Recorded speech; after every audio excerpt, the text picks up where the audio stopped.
Es el 13 de enero de 1881. ¡Atención, batería! El ejército peruano intenta ahora impedir que las fuerzas chilenas entren a Lima.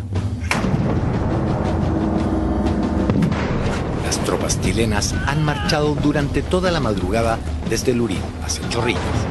Llevan solo lo puesto y una ración de combate de 2 panes y un trozo de carne cocida. Todo lo que no sea necesario en el campo de batalla ha quedado atrás.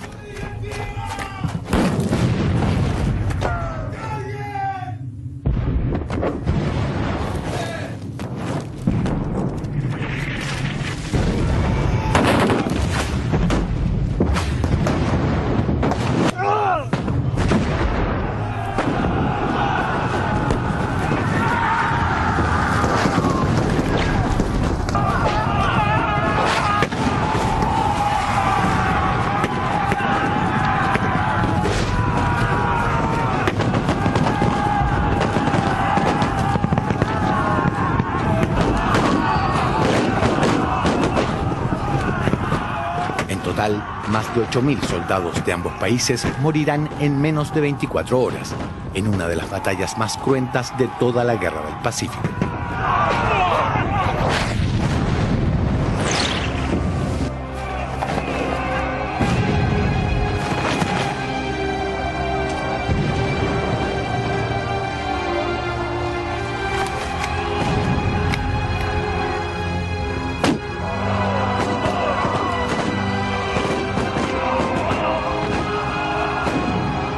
De la enorme cantidad de cadáveres que quedarán tendidos en el campo de batalla, solo uno de ellos tendrá un destino completamente diferente.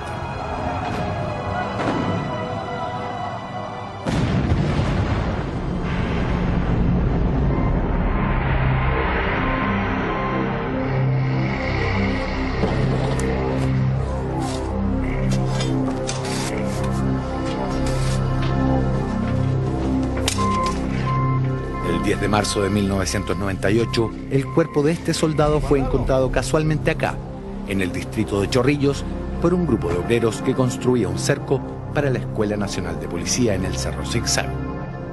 Aunque en principio se pensó en un crimen político correspondiente a las últimas décadas, la fiscal que llegó hasta el lugar notó que el cadáver estaba vestido con un antiguo uniforme militar. Entendiendo que se trataba de un hecho histórico, dio aviso al Instituto Nacional de Cultura, cuyos profesionales exhumaron el cadáver. Los expertos se sorprendieron al descubrir que el entierro salía de lo común. El cuerpo estaba rodeado de armas y accesorios de combate, dispuestos en un orden específico, como si alguien hubiese realizado algún tipo de ritual.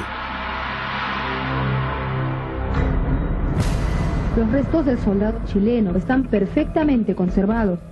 Mantiene intacto el uniforme. Vestía chaqueta roja, pantalón beige y un pañuelo en la cabeza. Aún portaba su bayoneta y algunas municiones de fabricación. A diferencia de lo que sucedió en Perú, donde este increíble hallazgo tuvo una gran cobertura de prensa, en Chile la noticia pasó casi inadvertida.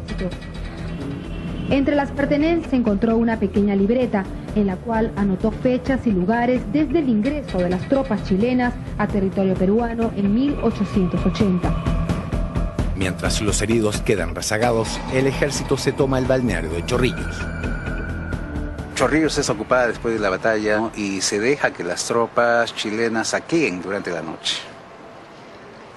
Se repiten las escenas que son más o menos habituales en una guerra, una ocupación de este tipo: saqueos, incendios, violaciones, etc. Diría yo, el 90% del ejército chileno estaba formado por peones, gañanes, por rotos, y estaban acostumbrados ellos, por siglos de la guerra contra los mapuches, a asaltar y robar, asaltar y robar, asaltar y robar, pillaje. Entonces, claro, en esta guerra va a ocurrir lo mismo, porque si no les pagan, entonces permiten el pillaje para contentar a la tropa. En esas horas de confusión, destaca en el lado peruano un oficial de gran experiencia y capacidad organizadora, el coronel Andrés Avelino Cáceres. Aprovechando el desorden en Chorrillos, Cáceres concibe un audaz plan. Cáceres solicita a Pierola, al dictador Pierola, que le permita, tiene 2.500 hombres que ha juntado, a atacar en la noche. Rechazan la idea porque consideran que no va a lograr nada, Históricamente se sabe después que el ejército chileno estaba desbandado precisamente por el saqueo, por la borrachera.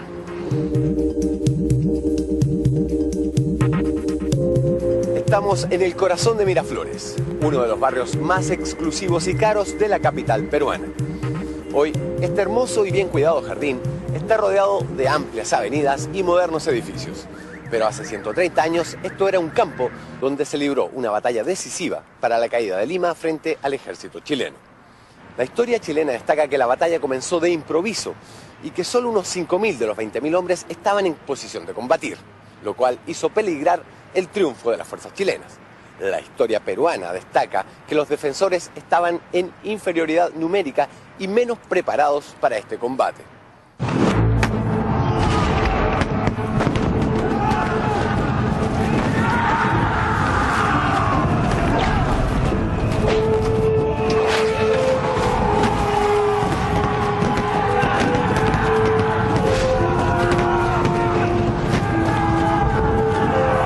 Cuando concluye la batalla de Miraflores, muchos heridos quedan tirados en el suelo y se desangran hasta morir. En total, mueren más de 2.000 chilenos y alrededor de 3.000 peruanos. Ya no hay nada que impida la entrada de las tropas chilenas a la capital peruana. A partir del 15 de enero, cuando se produce la entrada del ejército del Chile por la parte sur de Lima, entonces se entra primero al centro de Lima, hacen su despliegue con bandas musicales por el centro de Lima, por el Jirón de la Unión, hasta llegar al Palacio de Gobierno, y a continuación se reparten por los principales barrios de la ciudad, que era, no, en ese tiempo normalmente la ciudad estaba inclinada hacia el este, donde estaba tanto la zona de la universidad, los principales hospitales y el Colegio de Medicina, que era la zona, digamos, la zona más fuerte, la zona más rica de la ciudad en ese entonces. ¿Y por qué entró el ejército inmediatamente después de Miraflores, a los 2 días? Porque el alcalde de Lima lo pidió, ¿no? Lo pidió porque los peruanos estaban saqueando Lima y mataban a los chinos y a los barrios pobres y saqueaban las casas de préstamo, los bancos, las casas comunes de la gente. Un desorden en Lima y por el propio ejército peruano derrotado.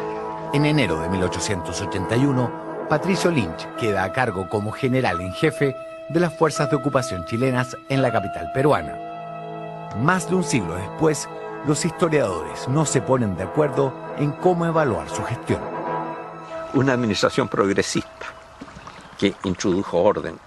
Lo otro, bueno, es los saqueos, que creo que tienen un objetivo muy claro, aparte de la cuestión económica, ¿no? Que es tratar de retardar la recuperación peruana para evitar una previsible búsqueda de revancha, ¿no? Eso es una ocupación, eso no es un intento de gobernar, eso es una forma de hacer posible las negociaciones que en última instancia debilitan al Perú y que les permite, como se llama, obtener esos territorios. Seguimos la pista de los saqueos perpetrados por las tropas chilenas en la antigua Universidad de San Marcos. También indagamos en lo que pasó en los laboratorios y bibliotecas de la Escuela de Medicina, la Escuela de Ingenieros y el Jardín Botánico de Lima. Lo más valioso en el caso de la Escuela de Ingenieros son los equipos.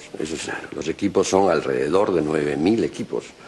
La verdad es que 9.000 equipos sí es bastante. Es todo lo que tenían actualmente la escuela, que estaba bastante bien equipada, ¿no? Hemos hecho un estimado así de lo que es la universidad, o sea, entre lo que tenía la universidad y la Biblioteca Central, la Facultad de Ciencias y la Facultad de Medicina nuestra, en total nosotros hemos llegado a una cifra de 60.000 volúmenes.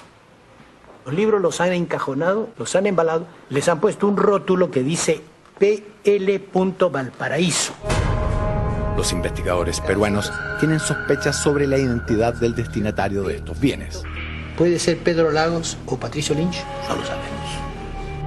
Desde la Universidad de San Marcos, las tropas se fueron a la Biblioteca Nacional de Lima, donde había tesoros culturales que se remontaban a la época colonial y que testimoniaban la riqueza del virreinato del Perú. Esta es la Biblioteca Nacional de Lima, en Perú, que por estos días ha hecho un inventario y está trasladando todas sus obras a una nueva sede.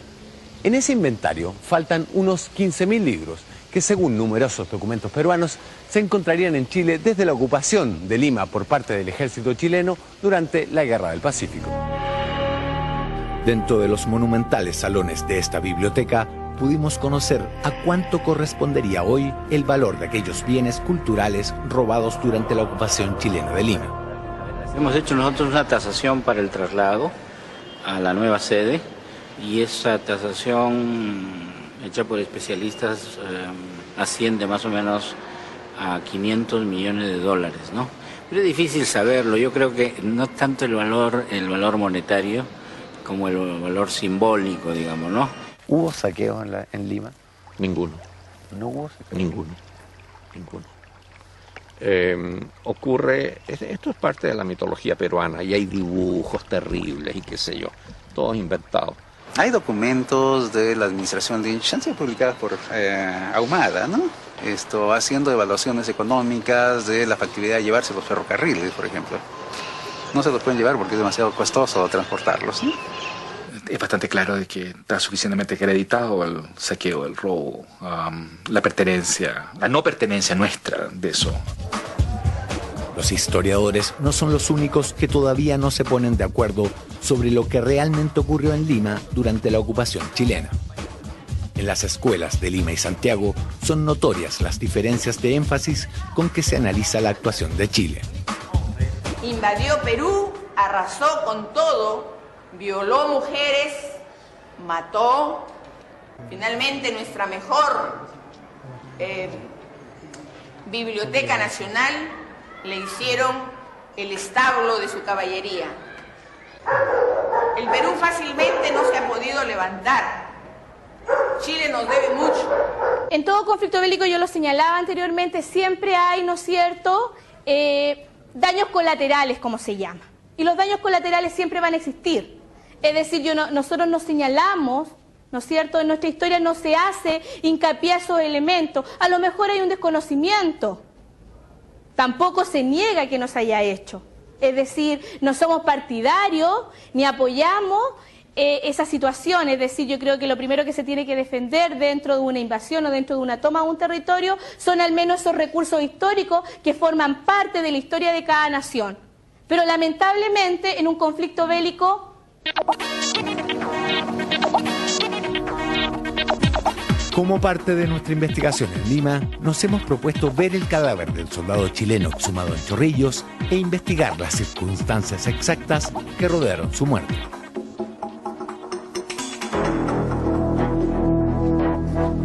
Acá, en el Instituto Nacional de Cultura, arqueólogos y antropólogos nos ayudarán a descifrar el misterio que todavía rodea a este soldado, cuyo cuerpo se ha convertido en nuestro vínculo más directo con la Guerra del Pacífico.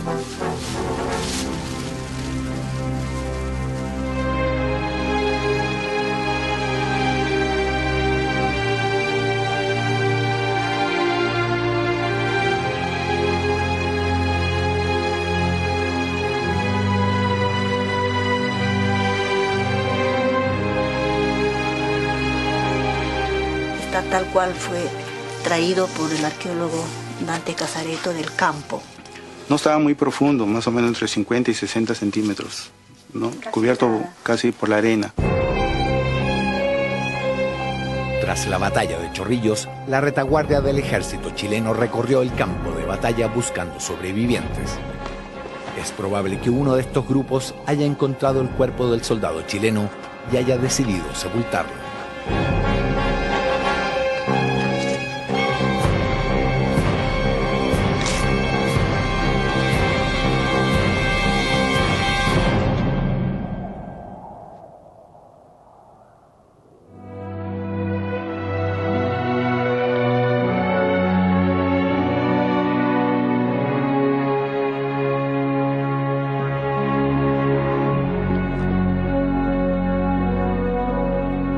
Le han colocado un pañuelo protegiendo, sujetándole la parte de la cabeza hasta la altura del mentón, como se puede ver aquí. Eso podría ser post-mortem. Que la amarraron post-mortem. Al morir probablemente recibió el auxilio de sus compañeros de armas, de modo que tuvieron el cuidado de colocarlo sobre su poncho frazada, que es hecho de lana de oveja y es típica textilería chilena.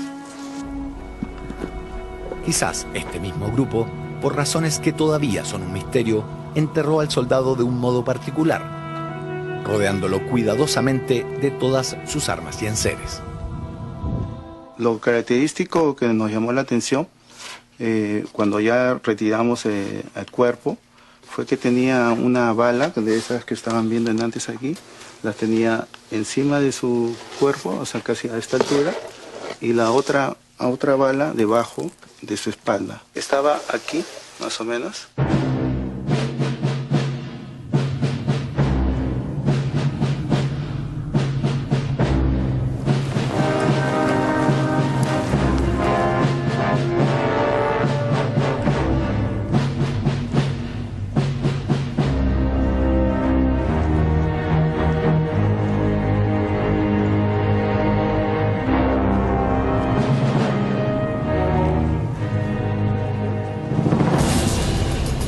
Los objetos que aparecieron tras la exhumación son su yatagán o sable de combate, algunas municiones, los botones de su guerrera grabados con el escudo de Chile y su cinturón portabalas o canana. Este accesorio tiene 20 bolsillos, cada uno de ellos contenía 10 proyectiles, por lo que podía cargar en total hasta 200 municiones en el campo de batalla. Al mirar el reverso de la canana aparecen unas letras escondidas, cuyo significado no han podido descifrar los expertos peruanos. ¿Corresponderán tal vez a las iniciales del nombre de este soldado? Tal vez descubramos alguna pista en la posesión más sorprendente de todas las que dejó, un diario o libreta de notas con apuntes manuscritos donde detalla maniobras militares de entrenamiento propias del ejército chileno y enumera los lugares en que estuvo en campaña. Son las últimas anotaciones realizadas antes de su muerte en combate. En 1881 termina su periodo el presidente chileno Aníbal Pinto y asume como nuevo mandatario Domingo Santamaría. Una de las primeras medidas del nuevo presidente es la devolución parcial de libros a Lima. Cerca de 14.000 ejemplares son recuperados por los peruanos, sumando aquellos que consiguen por otras vías. Actualmente el gobierno de Chile gestiona la devolución de otros ejemplares que aún permanecen en nuestro país.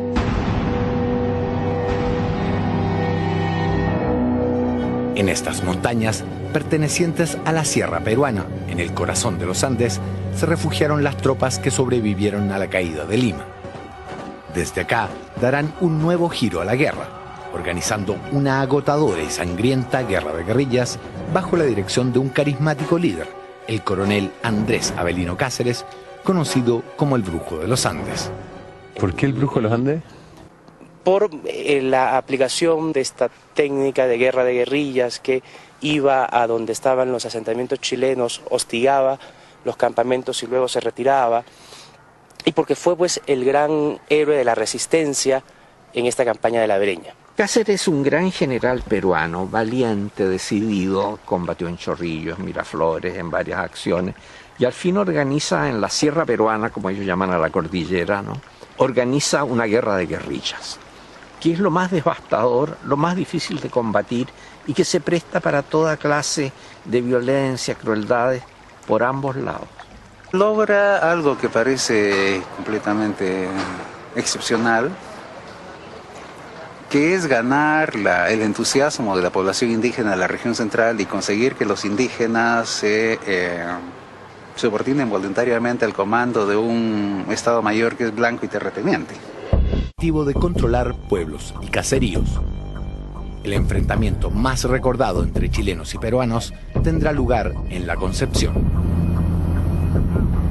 La Concepción es una ciudad colonial ubicada en el valle del río Mantaro y dedicada a la agricultura y el turismo. En este pequeño pueblo se peleó la batalla que el ejército chileno recuerda hasta hoy como la más importante de la Guerra del Pacífico. En Perú, esta fecha simboliza la resistencia de la sierra contra la ocupación chilena.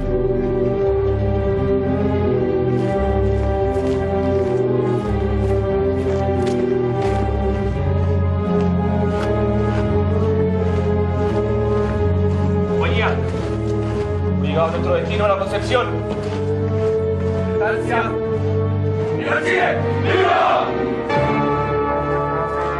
La cuarta compañía del regimiento Chacabuco está encabezada por el teniente Ignacio Carrera Pinto, de 34 años y nieto de José Miguel Carrera, prócer de la Independencia.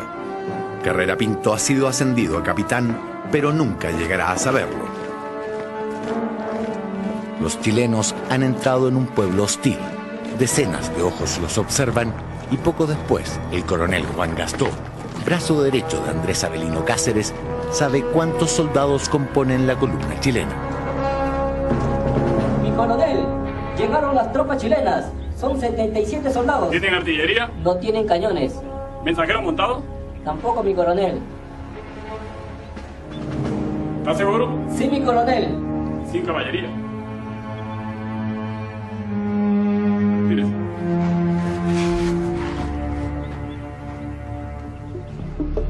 Así luce hoy la iglesia de la Concepción, construida sobre las ruinas del convento en que se peleó la batalla de los días 9 y 10 de julio de 1882. La iglesia que hoy visitan estos niños presenció, hace más de un siglo, el sacrificio de otros jóvenes, fruto de una combinación de heroísmo, entereza y una atroz jugarreta del destino. Conversión a la derecha.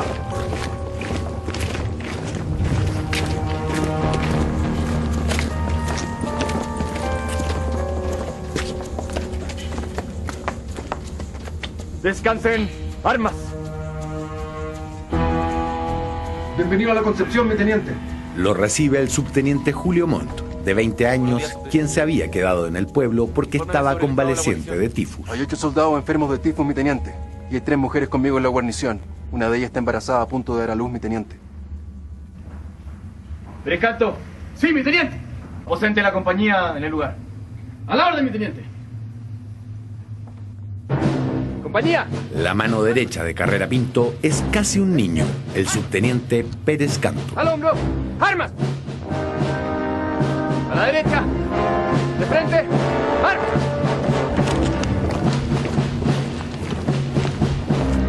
Aunque los chilenos lo ignoran, las tropas y montoneros del coronel Gastó ya se mueven hacia el pueblo. Estaba compuesta más o menos por 200 soldados y unos 1000 montoneros.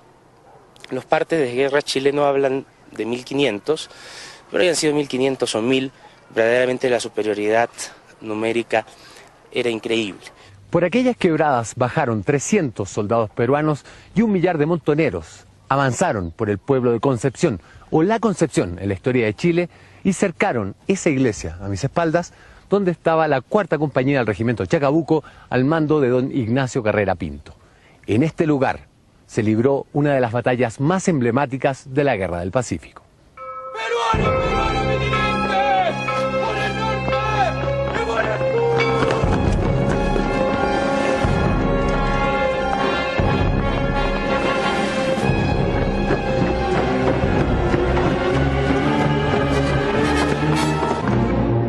Don teniente, si me tribuna me matado a la compañía inmediatamente. A la orden, mi teniente. Soldados, mis armas.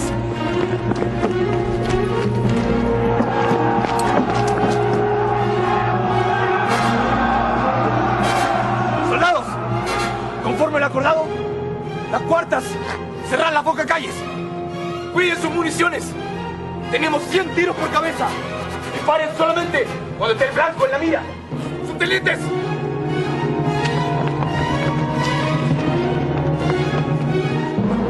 ¡Procedan! ¡A la orden, teniente! ¡Primera cuarta! ¡Al norte!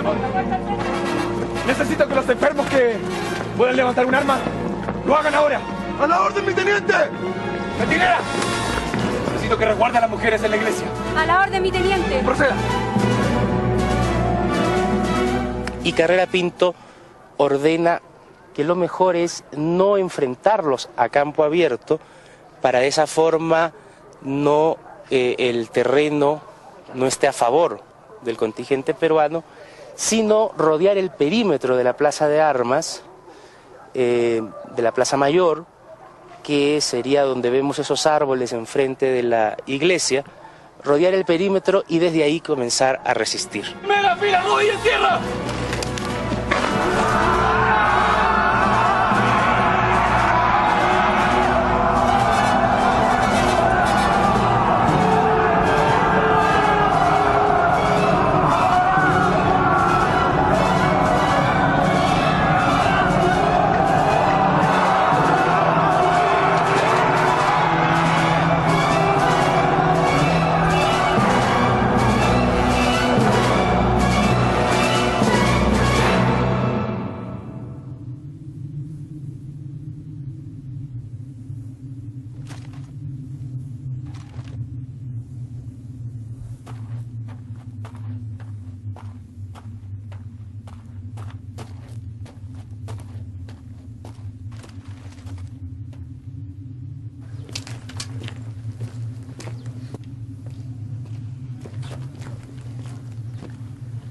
Traigo una misiva para el oficial al mando.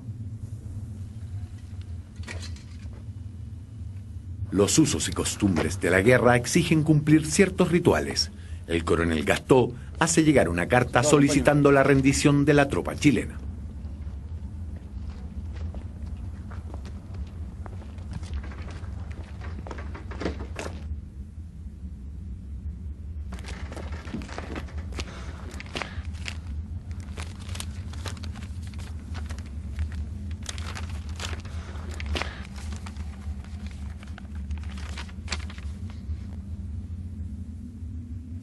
¡Soldado!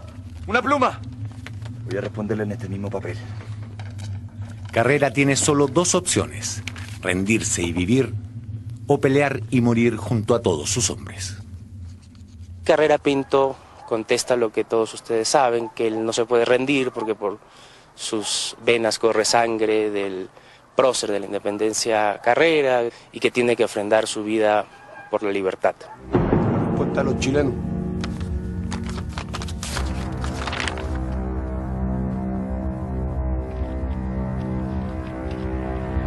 Si fuego quieren, fuego tendrán.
¡Son miles de peruanos! ¡Retirarse de la iglesia! ¡A su orden, mi teniente! ¡Retirarse de la iglesia!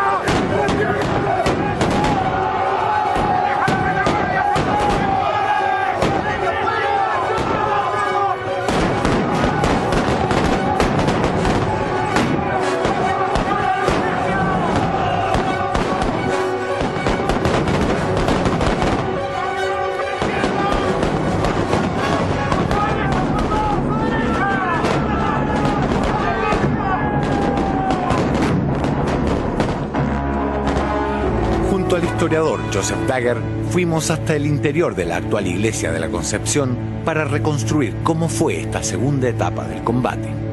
Cuando ya no pudieron resistir más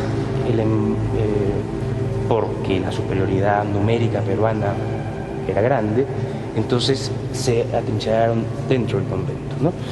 Dentro de lo que hoy es esta iglesia. Debemos de suponer que aquí habían ventanas que fueron tapiadas. Efectivamente, hubo ventanas que fueron tapiadas, hubo puertas que fueron cerradas. ¿Habría un segundo piso o sería más bajo? Yo creo que sería más bajo, sí. Y el material incluso de la época, que después ha sido reconstruido, pero el material era adobe. Adobe, resistía el impacto. La tarde deja lugar a la noche rápidamente entre los cerros de la sierra peruana. En la cocina del convento ocurre lo inimaginable. La vida en ese rincón de la iglesia de la Concepción se impone en medio de tanta muerte. ¡Puja, puja! ¡Vamos, vamos! ¡Ahí viene, puja!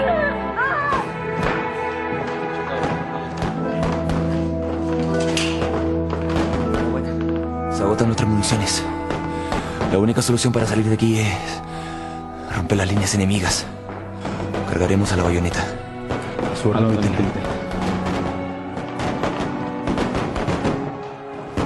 La versión peruana dice que horas más tarde envían 2 emisarios más para volver a intentar la rendición, pero que estos emisarios son avaliados por parte del regimiento chileno, lo cual haría que el combate fuese mucho más feroz.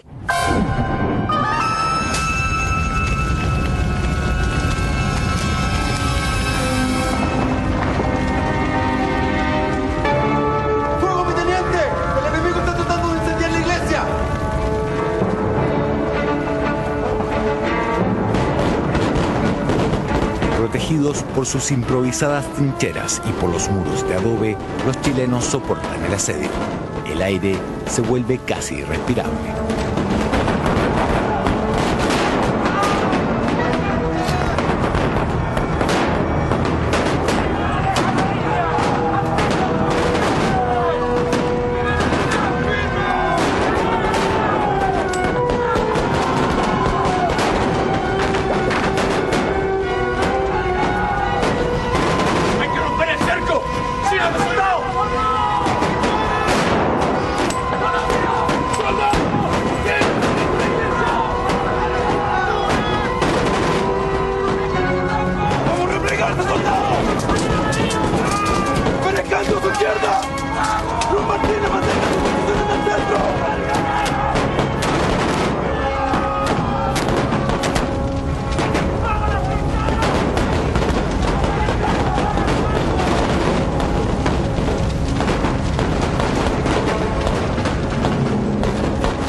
Las fuentes hablan de una resistencia entre 15 y 20 horas que habrían hecho estos combatientes chilenos, primero afuera, como digo, en la Plaza de Armas, luego aquí adentro, y aparentemente todo estaría terminando al día siguiente, el 10 de julio, hacia las 9 de la mañana. Es decir, estamos hablando de una resistencia que dura toda la madrugada. Amanece en el pueblo de la Concepción. Las bajas chilenas cubren el atrio de la iglesia.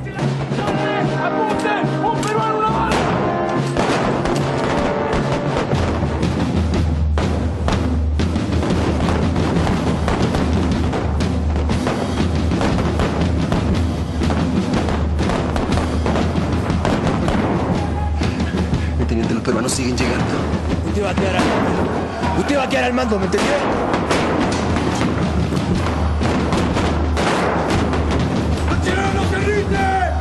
¡Por la patria!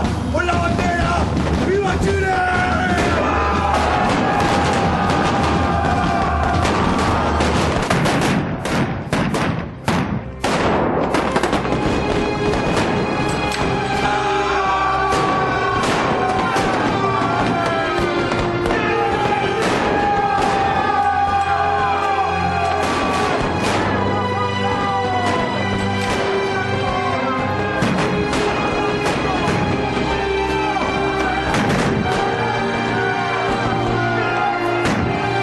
Según la versión peruana, a las 9 de la mañana del 10 de julio, salen rendidos entre 6 y 12 chilenos. ¡Chilenos, ríndanse! ¡Su vida será respetada! Ustedes saben que no nos van a respetar la vida, soldado. Los chacabucanos no se rinden. En la hora final, el único oficial vivo que queda es el subteniente Luis Cruz Martínez, de apenas 16 años, un joven que esperaba el fin de la guerra para terminar sus estudios en el Liceo de Curicó. A él y a cada uno de sus hombres les queda solo una bala. Y por la patria, un chileno no se rinde jamás. ¡Viva Chile! ¡Viva! ¡Fuego!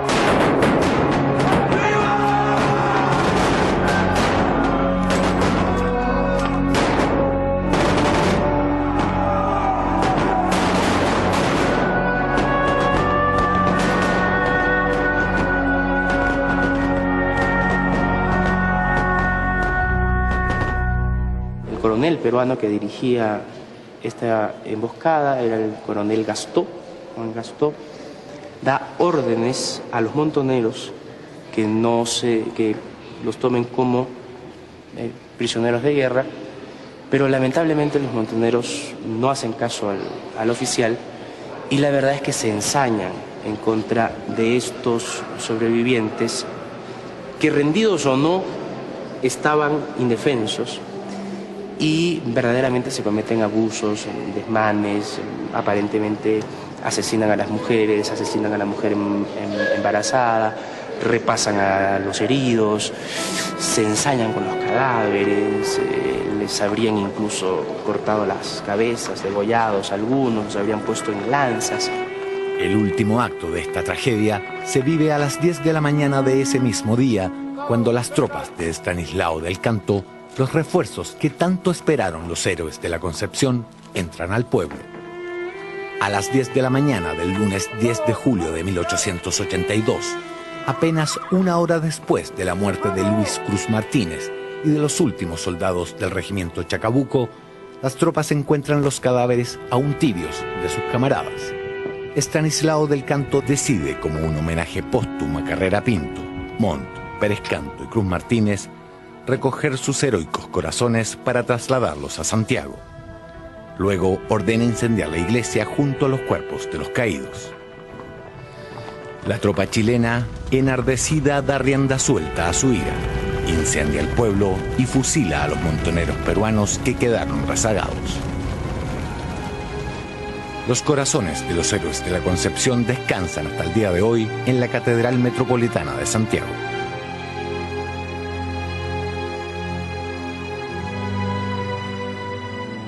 Instituto Nacional de Cultura de Lima. De la observación de la indumentaria del soldado chileno abatido en Chorrillos, surgen pistas adicionales sobre la causa de su muerte. ¿Esto es una herida? Sí, ese es el bayonetazo. El corte acá y de repente se pone por la cortada también. Ahí está bien, doctora.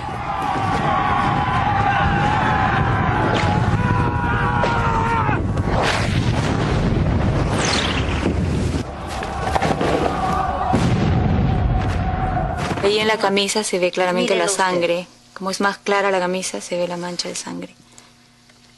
Entonces está llegando hasta el cuerpo, pues ese bayonetazo. Es probable que este bayonetazo haya derribado al soldado, pero la causa definitiva de su muerte habría sido un balazo, recibido entre el parietal y uno de sus pómulos.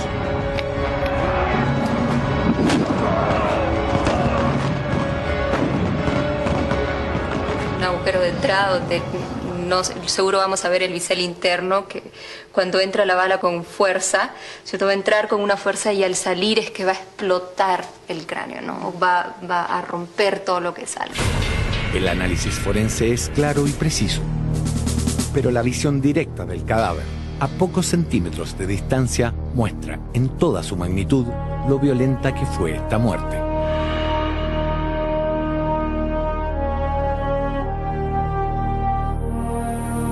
No lo han reclamado, ¿no? Lo cual fue lamentable, porque nosotros con Dante creíamos que cuando hubo toda la noticia de televisión, radio, la prensa, fue por los 5 continentes la noticia, pensamos que inmediatamente el embajador nos pedía o algo había, o hacíamos un acuerdo o algo, ¿no?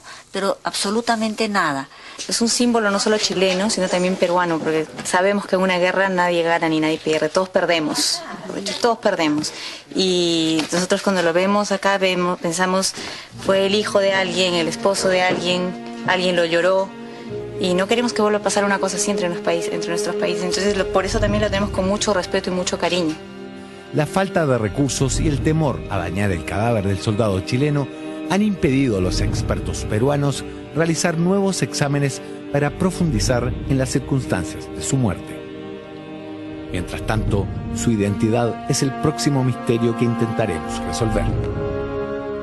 Para mayo de 1883, Perú tiene 2 presidentes al mismo tiempo.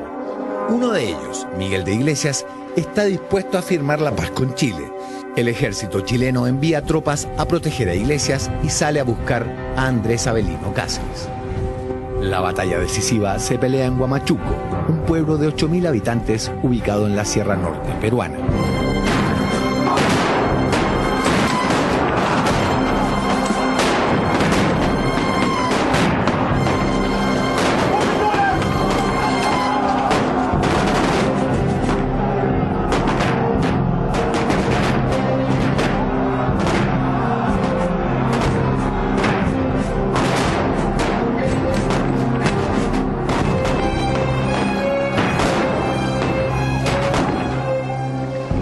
Bastante sangrienta y que no tiene mayor proyección. Entonces la última gran batalla de la guerra y la destrucción del ejército de centro en buena cuenta cierra Esto, ¿no? Ya no hay mayores posibilidades de resistencia. Cáceres escapa a Bolivia. Más tarde será presidente del Perú. A pesar de que después de la guerra tiene una posición anticampesina, él sigue siendo un ídolo popular.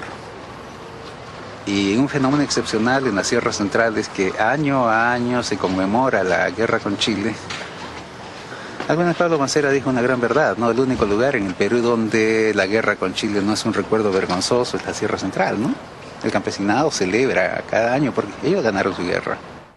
Más de un siglo después de terminada la Guerra del Pacífico, cuando los países involucrados ya han escrito su propia versión de la historia, le preguntamos a los peruanos a qué atribuyen ellos el triunfo chileno. Chile tuvo respaldo de los ingleses. Porque ellos estaban preparados o tuvieron una ayuda. Porque Perú estaba saliendo de época de colonia, diciendo formarse una república. Chile no nos ganó la guerra, sino nos ganaron los ingleses. En Santiago repetimos la pregunta. ¿Por qué Chile ganó la guerra? Táctica. Por el apoyo inglés, fundamentalmente. Creo yo que estaba mejor preparado. Lo que es estrategia, lo que fue el llevar tropas vía marítima, lo que fue seguir, ¿cierto?, una vez conquistado Lima y Bajo Perú, seguir a Alto Perú, seguir a la sierra y finalmente terminar, ¿cierto?, los pocos focos que iban quedando. Una vez terminada la Guerra del Pacífico, las tropas chilenas regresan a Valparaíso y Santiago. Es durante este regreso a casa cuando el roto chileno vive su breve momento de gloria. De ser visto como un personaje levantisco, indeseable, creador de desórdenes, a medida que avanza hacia el norte se convierte en una especie de héroe popular, ¿no? La oligarquía entonces no puede negar que es el roto que ganó la guerra, ¿te fijas? Especialmente los batallones, los mineros, la Atacama, qué sé yo.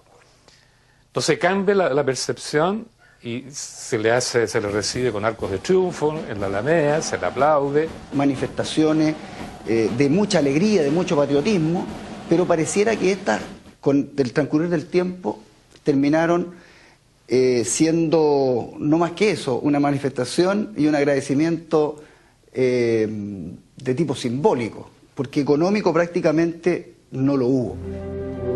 La reinserción social de los veteranos se vuelve muy difícil. Más de 4.000 regresan mutilados.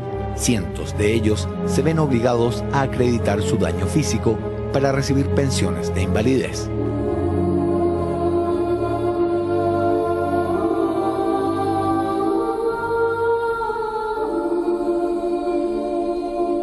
La mayor parte de las veces, las pensiones resultan insuficientes.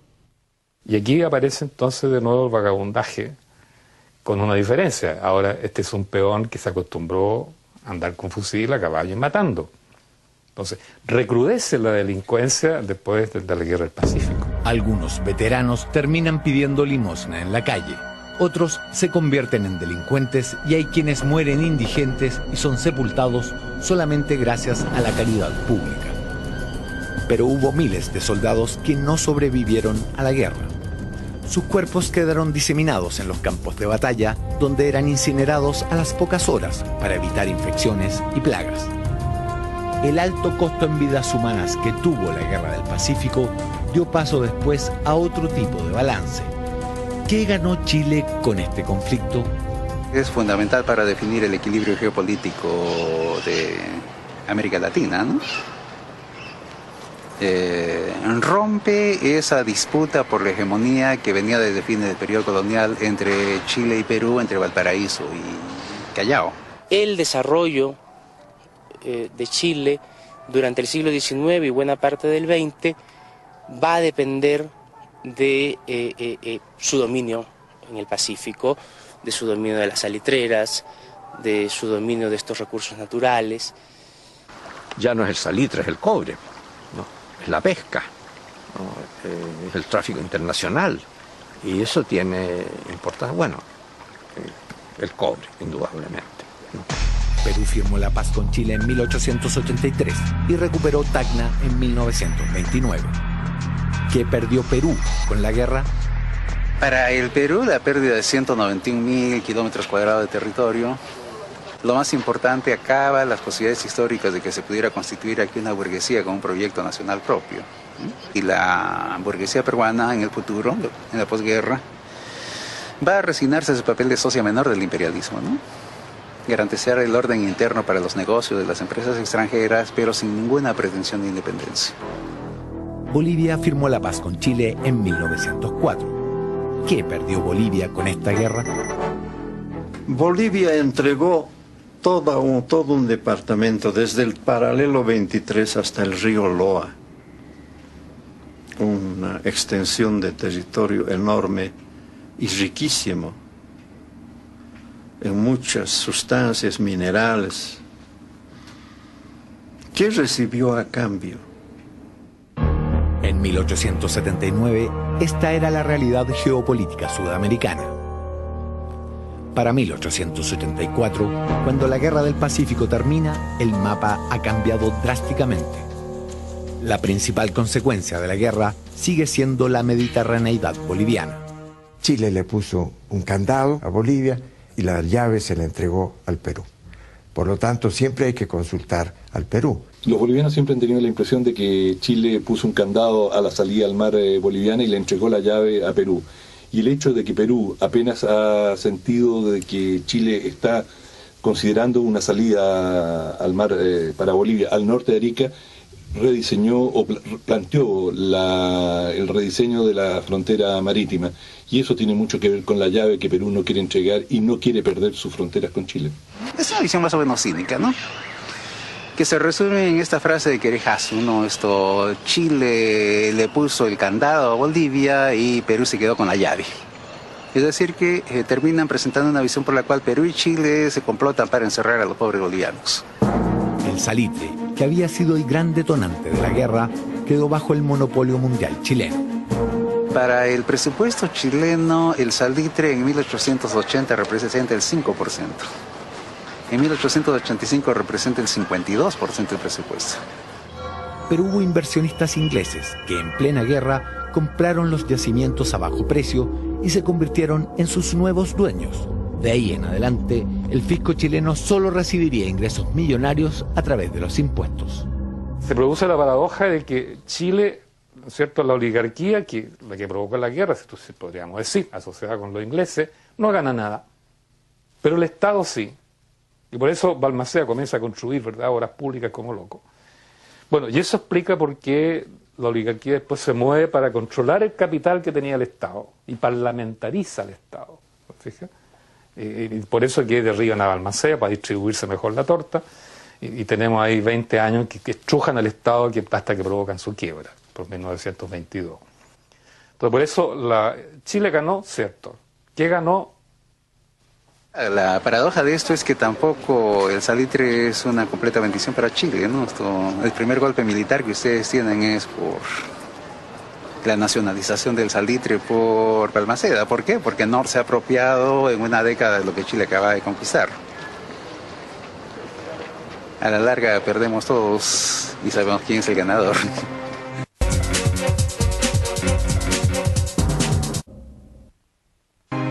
Al igual que para miles de víctimas anónimas de los tres países, para el soldado chileno cuyo cuerpo fue encontrado en las afueras de Lima, hay un epílogo que aún no se ha escrito.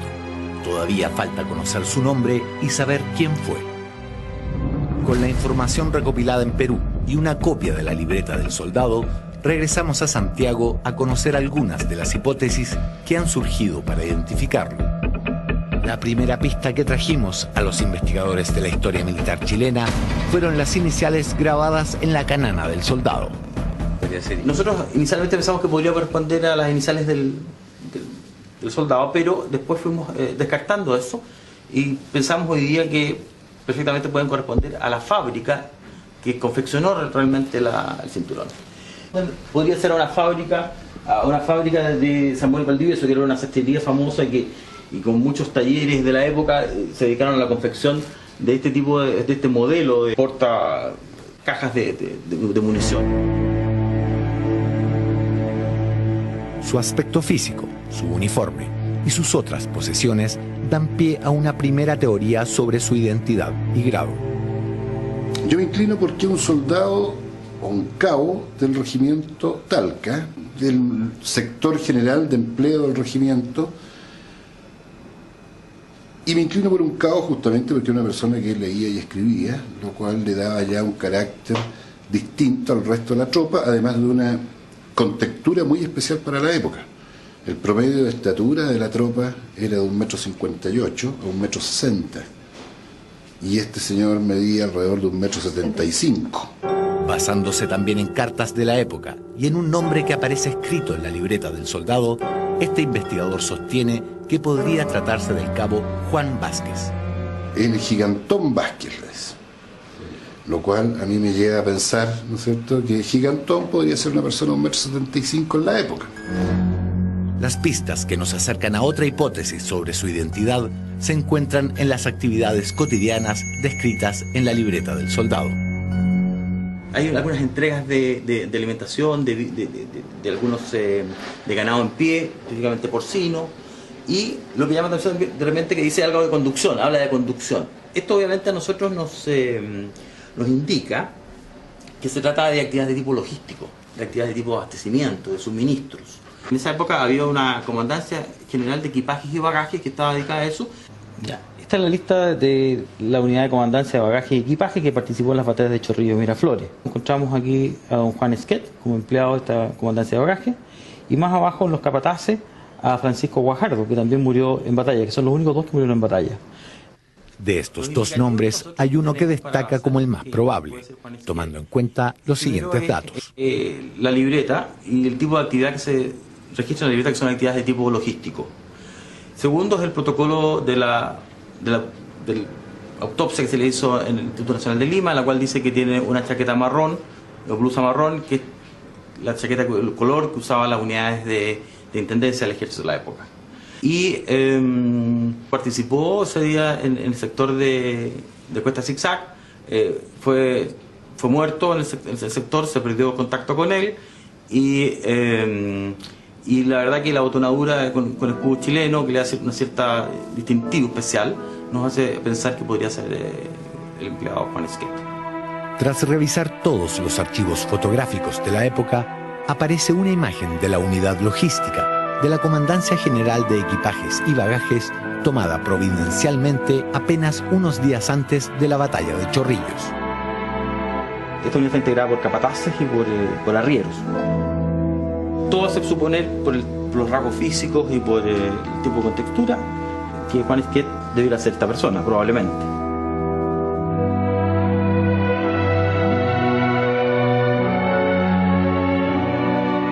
Fueron miles los chilenos que participaron en la Guerra del Pacífico.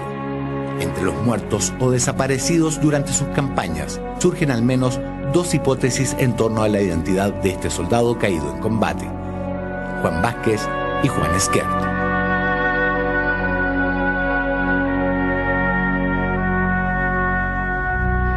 La epopeya de este soldado es también la de miles de soldados chilenos, bolivianos y peruanos.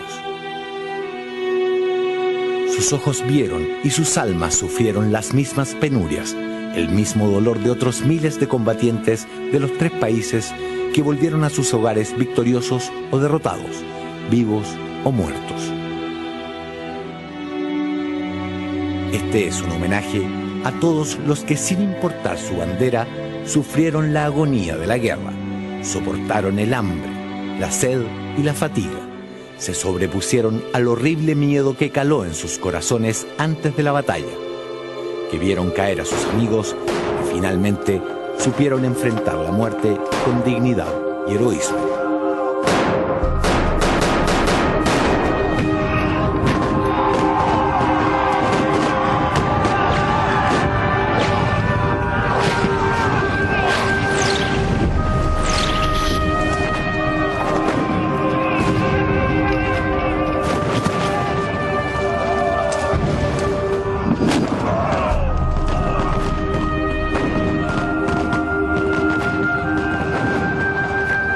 Juan Esquet o Juan Vázquez, no importa cuál sea su nombre, tiene el derecho de descansar en su tierra y en paz.